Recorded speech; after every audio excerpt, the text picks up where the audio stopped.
време да те разведри. Позволи на това ритъм, че с енергия да те зареди. Чуваш ли чайките, усещаш ли как мирише на море? Пускай се към плажа, слънце да те пече.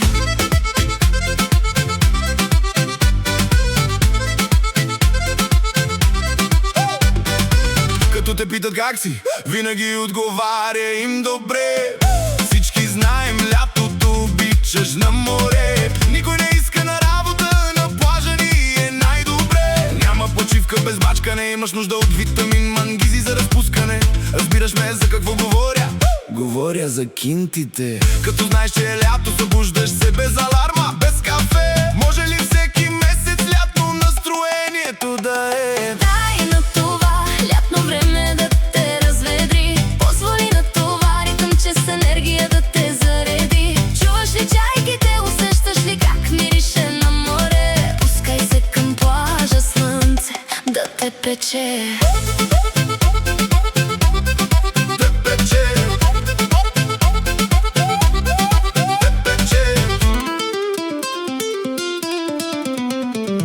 Хубаво е лятото да ходиш на море. Изпели са го няколко глави гумени. Друго си е, хората са някак по-весели и усмихнати. Приемат всичко добре, дори и сладоледа да са си изпуснали. Всички искат да се похвалят как са се фитнали. Казват си на здраве, а дори алкохол не са близнали. Като кукичета след разтопения сняг, всички са цъфнали. През другото време обикновено са нацупени и кисели.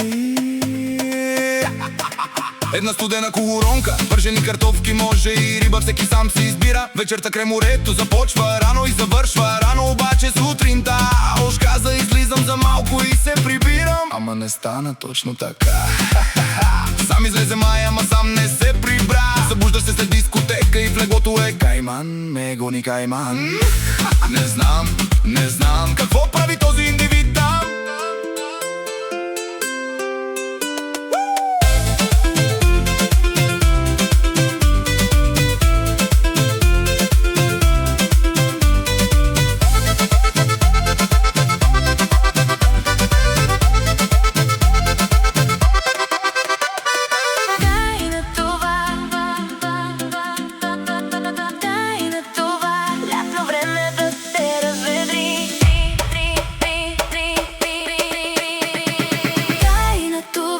Лятно време да те разведри. Позволи на това ритъм, че с енергия да те зареди. Чуваш ли чайките, усещаш ли как мирише на море? Пускай се към плажа, слънце да те пече.